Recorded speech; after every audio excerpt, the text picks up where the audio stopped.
Quase final de tarde aqui em Porto Alegre, são 5 horas e 11 minutos. Hoje é quinta-feira, dia 21 de agosto. Tempo muito bom em Porto Alegre. Sol claro, céu azul, temperatura amena. Bem diferente desse clima político que nós temos hoje aqui no Brasil, com certeza.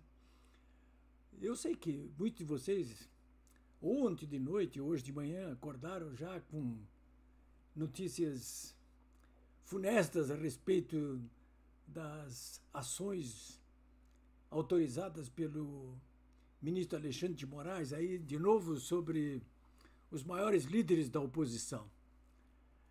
Desta vez, pegando entre as novidades aí o pastor Silas Malafaia, né?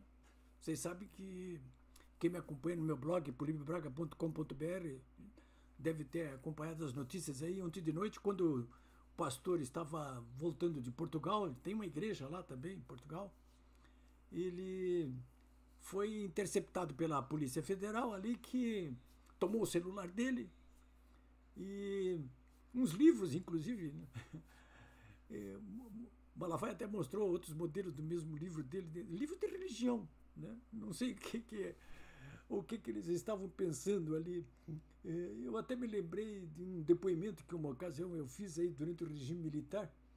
Tive que prestar um depoimento como testemunha, e um dos juízes militares, ele disse: o senhor entregou um livro aqui para o seu colega estudante aqui. Eu fazia faculdade de Direito da Universidade Federal na época, e O Vermelho e o Negro.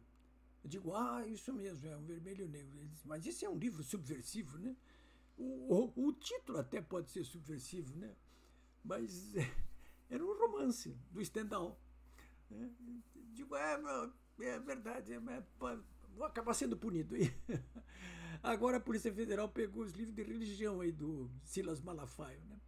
Bom, a decisão do ministro Alexandre de Moraes, ontem de noite, aí, ela se inscreve naquele festival de ações que a todo momento ele está mandando a Polícia Federal executar contra líderes da oposição. Dessa vez agora, qual é o problema? O problema é que, segundo o ministro Alexandre de Moraes, o problema é que, no caso ali, ele vê nas ações do Jair Bolsonaro, do filho dele, Eduardo Bolsonaro, do pastor Silas Malafaia, do apresentador Paulo Figueiredo, vê um ataque direto de Washington contra o Estado Democrático de Direito aqui no Brasil.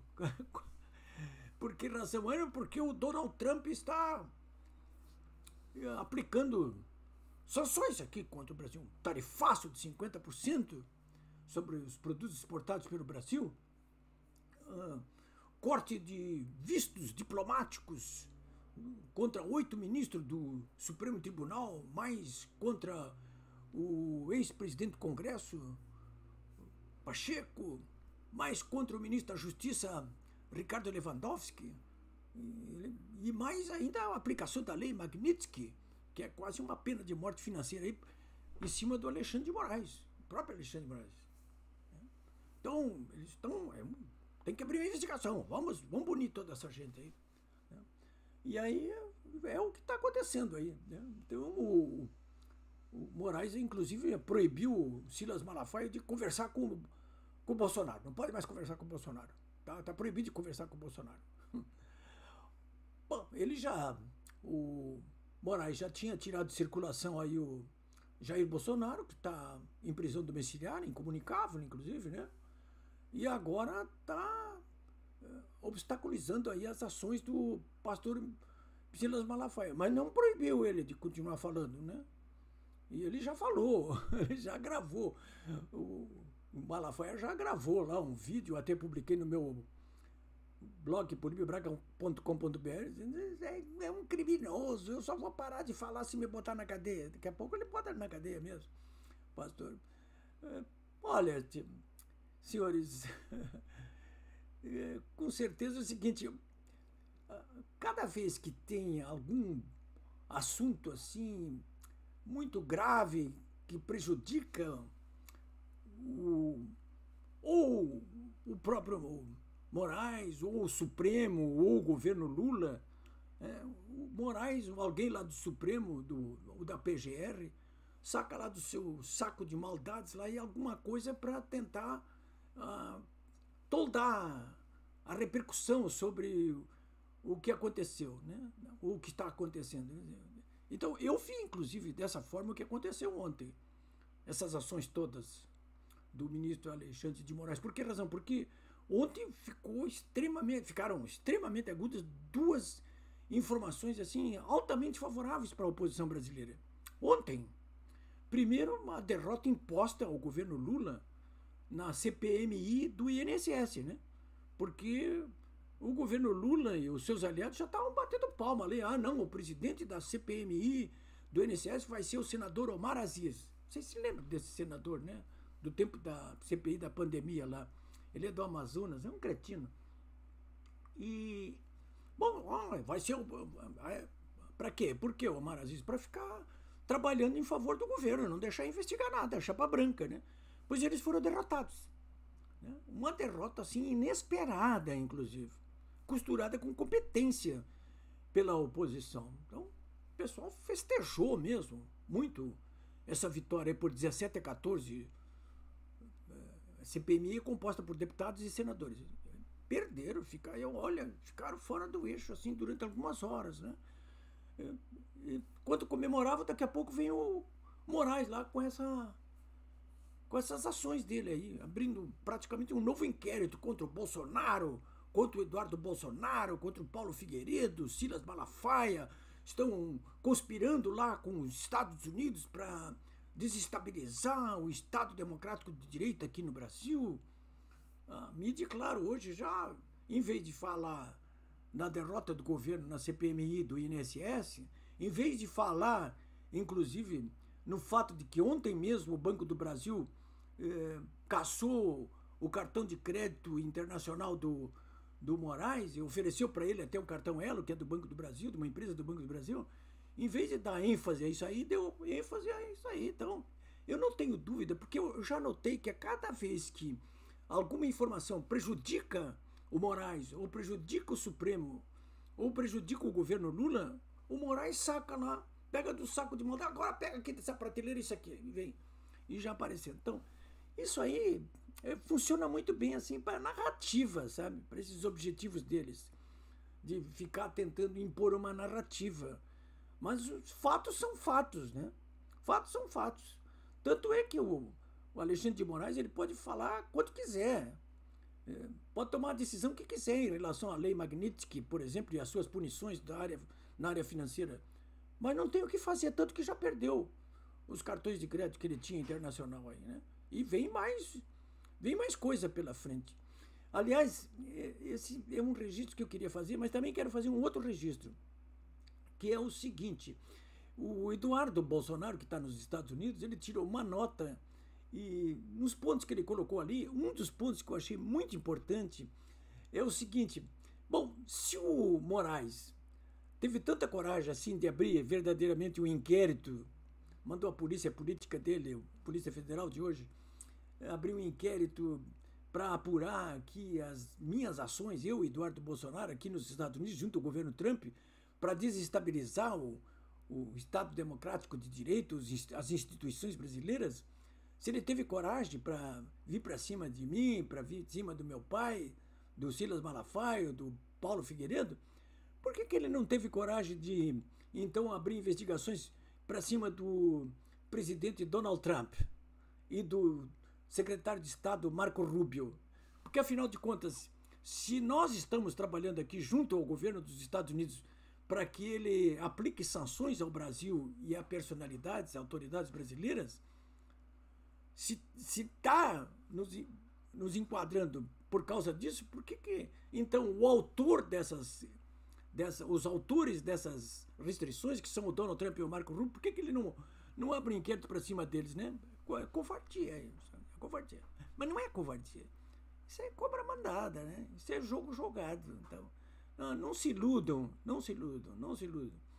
Bom, por último, eu quero falar para vocês a respeito desse vazamento que a Polícia Federal fez aí de mensagens que foram apuradas no celular que foi apreendido na última busca e apreensão na casa do Bolsonaro ali.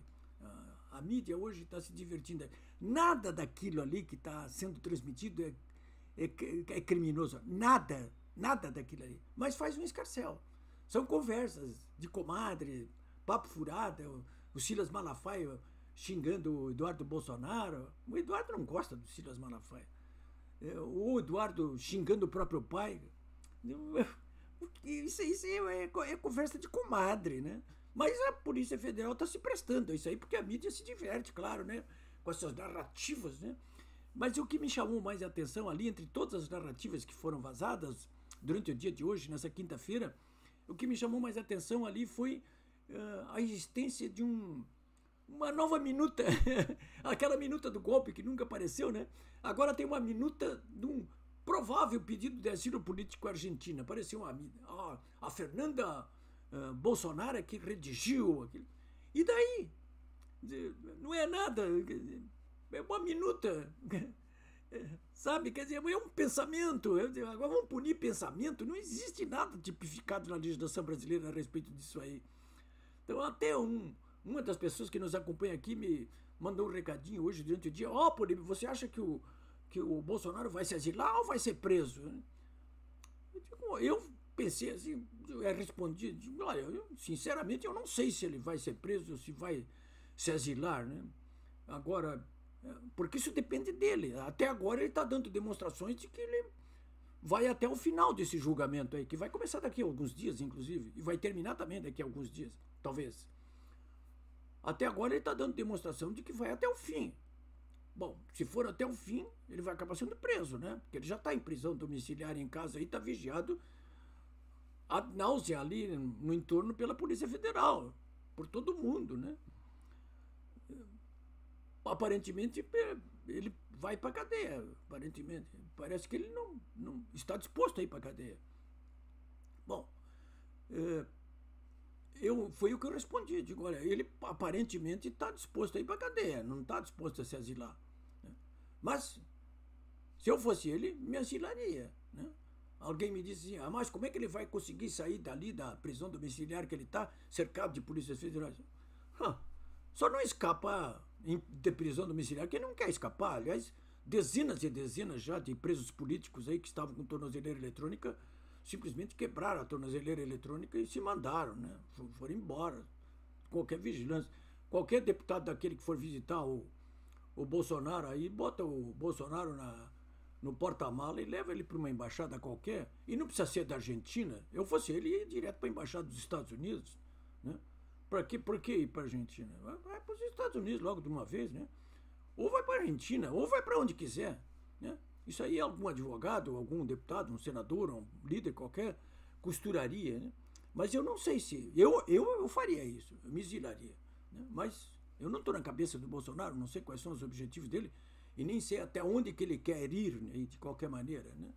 De qualquer modo, assim, para finalizar esse comentário que eu estou fazendo com vocês aqui, eu queria dizer o seguinte, eles não estão ganhando essa parada, não. Se eles estão dobrando a aposta, é porque estão sendo colocados contra a parede mesmo. Não tenha dúvida. E não apenas pelos Estados Unidos, porque está havendo uma reação aqui interna importante, parlamentar, inclusive.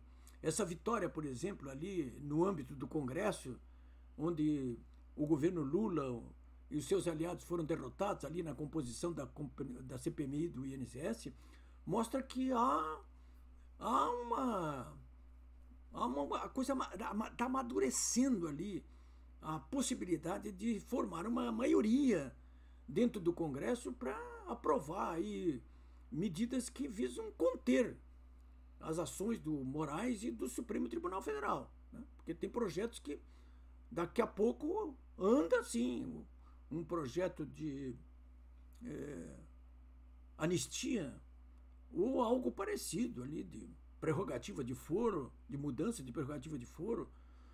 São projetos aí que, de uma ou de outra forma, aí, eles vão interferir no resultado político e vão conter essas ações do Supremo Tribunal Federal e do Moraes, que é a ponta de lança de todo esse autoritarismo aqui, dessa ditadura da toga que existe aqui no Brasil, né? Mas não basta que os nossos parlamentares, que têm demonstrado muito, que são muito aguerridos, têm mostrado muita coragem, é preciso que agora, no dia 7 de setembro, nós, o povo brasileiro, também tratemos de ir para a praça pública no dia 7 de setembro, em grande número, para poder respaldar a ação dos nossos parlamentares e daqueles parlamentares que ainda não estão com a oposição, mas que pode formar uma maioria ali para essas mudanças, para que essas mudanças ocorram, né? Repetindo aquilo que foi feito aí nessa reunião da CPMI, aí onde as forças governistas aí do eixo do mal, desse consórcio Supremo e governo Lula, eles foram derrotados, eles podem ser derrotados, né? Porque eles não passam de tigres de papel. É isso aí.